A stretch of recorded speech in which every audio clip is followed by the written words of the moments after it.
Let's mute your mic.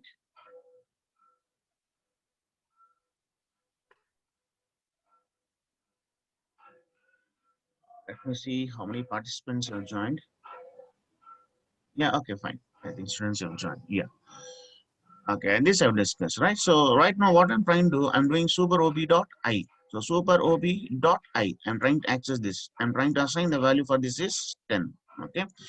And next what I'm doing, super ob dot j. So super ob dot j is equal to 20 years. I'm trying to set. Next, what I'm trying to do, super ob dot k. Super ob means this object does not contain an instance variable called k. It does not contain. If it does not contain, how I can access? So this statement is wrong. This statement is wrong. Isn't wrong. Why it's wrong? Because the super ob, this object does not contain an instance variable called k. But here I'm trying to access this. It's not correct. So therefore, this statement, that is statement number, this statement number, I think what's the statement? 1, 2, 3, 4, 5. Statement number 5. Statement number 5 is wrong. Statement number 5 is wrong. Okay. Next. Next, let us move to this. Next, what I've done? Sub ob dot j. So when I write sub ob dot j, okay, sub ob dot I. What's the value of I? Is 10. Next, sub ob dot j I'm having. Okay, sub ob dot j equal to 20. Next, sub ob dot k is that all these statements are valid. Okay, all these. I don't know, students, please mute your mic. Don't disturb my class. Please mute your mic. Okay, fine.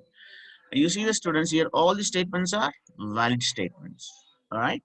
Now, next what I've done, next I'm calling super ob dot show ij. Okay. What is super ob? The super ob is nothing but it's an object of a class called A. Super ob is nothing but it's an object of a class called A. So what my class A is having? My class A is having a method called show ij. My class A is having a method called show ij. Since my class A is having a method called show ij, okay, an object, an object of a class called A can access show ij. It can access show ij. Okay, what is super ob? Super ob is nothing but, you see the super ob is nothing but is an object of a class called A. Okay, since super ob is an object of a class called A, it can access, it can access its member, that is show ij. It can access, so therefore it is a valid. It's a valid. In other words, you can write like this also. Okay, and then super ob is an object of a class called A. So super ob can see, super ob can see what methods? It can see a method called show ij. It can see a method called show ij. It can see a method called show ij. It's a function, right? Function as a put parenthesis. It can see a method called show ij. And that's why I can call super ob dot show ij is a valid. Next, what I'm trying to do, next I'm going to call show k. But this show k belongs to, you see that this show k method belongs to class called B. It does not belongs to class called A. So that's why I can't access this. I can't access this. Now let us move to sub ob. A sub ob can access what methods? Okay. Inside class called B. What is sub ob? Sub ob is nothing but it's an object of a class called B. Sub ob is nothing but it's an object of a class called B. Since it's an object of a class called B, so this sub ob, what it can access? It can access this show k method. Why it can access show k method? Because show k method is defined. Show k method is defined inside the class called B. So it can access what methods? It can access show k method. It can access show k method. And not only show k method, it can also access show j method also. Why it can access show j method?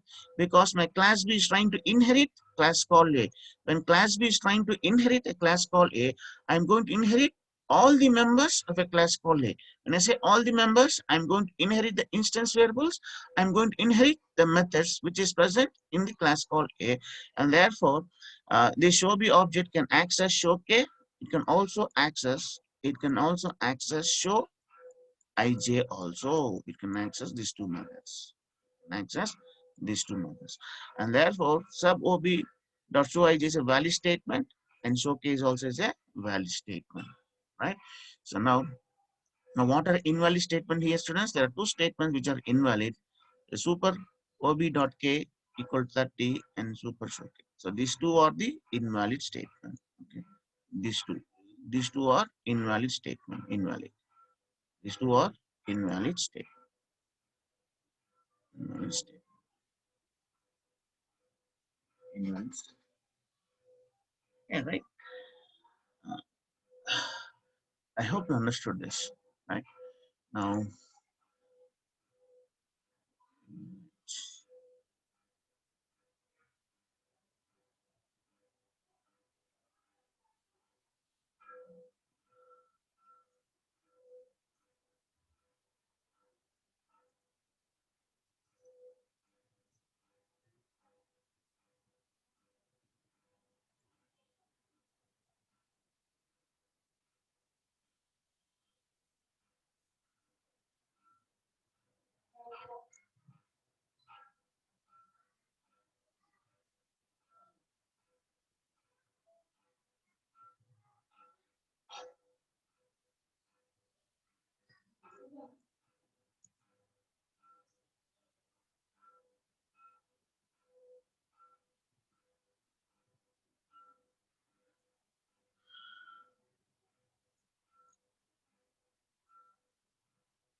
yeah. Student, is it valid? What I've done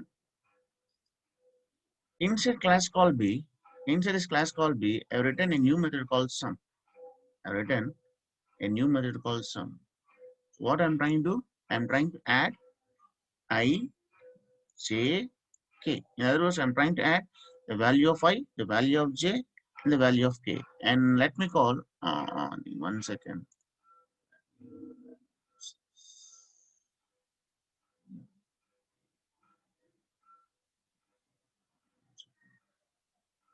Me clear it.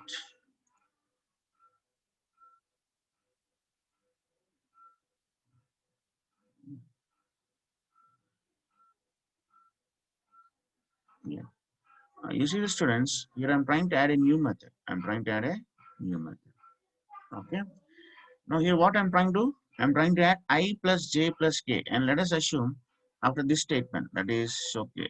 And let us assume that I've called like this. I called sub OB. Sub OB dot show. Dot, sorry, not show. That's OB dot add. Call like this.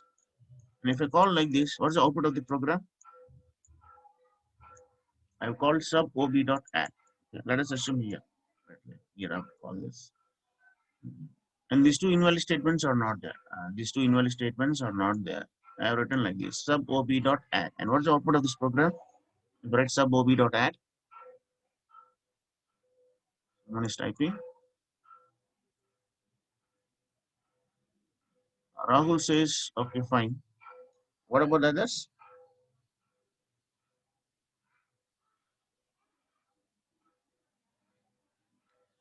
Is it fine, students? Okay, fine. As you see here, okay, this add method where I written inside the class called B. This add method where I written inside the class called B. And since I written, sorry, it's not add, it's a sum, right? I'm sorry. Um, Mistake. It's not add, it's sum. It's a sum. Sum. Okay. Sub ob dot. This sum method where I written The sum method I've written inside the class called B. Since the sum method is present inside the class called B, I need to create an object of a class called B in order to access this sum method. And you see that here, I have created an object of a class called B. And what is the name of this object? The name of this object is nothing but it is sub OB. Okay. Now using this object, you see that I've called sub OB dot sum. Okay. Now previously we have set the values for this object. You see that here we have done it. I think I've discussed this, right? And what's the value of phi? It is 10. And what's the value of j? It is 20. And what's the value of k? It is 30. I have discussed several times, students. Here I'm having I, j, and k. Okay. Since I'm calling sum with respect to sub OB. In other words, this sub OB object is calling sum. Since sub OB object is calling this sum, this I, j, and k, these three values I and j belongs to an object called sub OB. Okay. I repeat, since I'm calling sum with respect to an object called sub OB, and this I, j, and k values belongs to an object called sub OB. So you see that inside this object called sub OB, and what's the value of I? That is 10. So the value of I will be 10. And what's the value of j? Plus 20. It has 20. Okay, plus 20. And what's the value of k? That is 30 plus 30. So the result is nothing but it is 60. So the output will be sum colon 60 is the output of this program. Okay. And the most important thing here, you see that, let me clear. The most important here, you see that here I'm trying to access ing. I'm trying to access ing. But you see that inside my class B, I have declared only one instance variable. You see that inside my class B, I have declared only one instance variable. But where this ing is present, this ing is present inside the class called A. Okay. Inside my class called B, I have only K. But what I'm trying to, inside my class called B, I'm trying to access ing, which is present inside the class called A. How I can access? It is possible because I'm trying to extend a class called A. Since class B is trying to extend a class called A, so that's why a class B can access the instance variables I and j, which is present in a class called A. Right? If my class B, let me clear. If my class B, let us assume, uh, uh, yeah. Let us assume a class B is not extending a class called A. In other words, my class B is not inheriting a class called A. If my class B is not inheriting a class called A, then my class B cannot access this ing. It cannot access this ing. Why? Because this ing belongs to a class called A. You can't access. What my class B is having? My class B is having only K. I can access only K, but I cannot access ing. Why? Because ing belongs to a class called A. Now, in order to access this instance variable ing inside my class called B, what I should do, I need to extend my class called B. In other words, my class B has to inherit a class called A. Once my class B is trying to inherit a class called A, now my class B can access this I and J. Okay, that's very, very important thing you need to keep in your mind. Okay, that's very, very important. I hope you understood the fundamentals of inheritance, right? I hope you understood, right? You understood the fundamentals of inheritance. The most important thing here, blindly you should keep in your mind, whenever you see the keyword called extends A, means my class B is inheriting all the members of a class called A. Now, what are the members of a class called A? When I say members, it is consists of instance variables and it consists of methods. Okay, all the members. If my class called A, if I have 100 members, this 100 members, this class B is going to inherit. The 100 members, the class B is going to inherit. Why? Because my class B is trying to extend a class called A, right? Yeah. Fine, students. I have finished my discussion. You have any questions, you can ask. That's all for today's class. Have a nice day. If you have any questions, you can ask. Rest, that's all for today's class. Have a nice day. Thank you, sir. Okay, thank you.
Okay, fine students. And that's all for today's class. Have a nice day.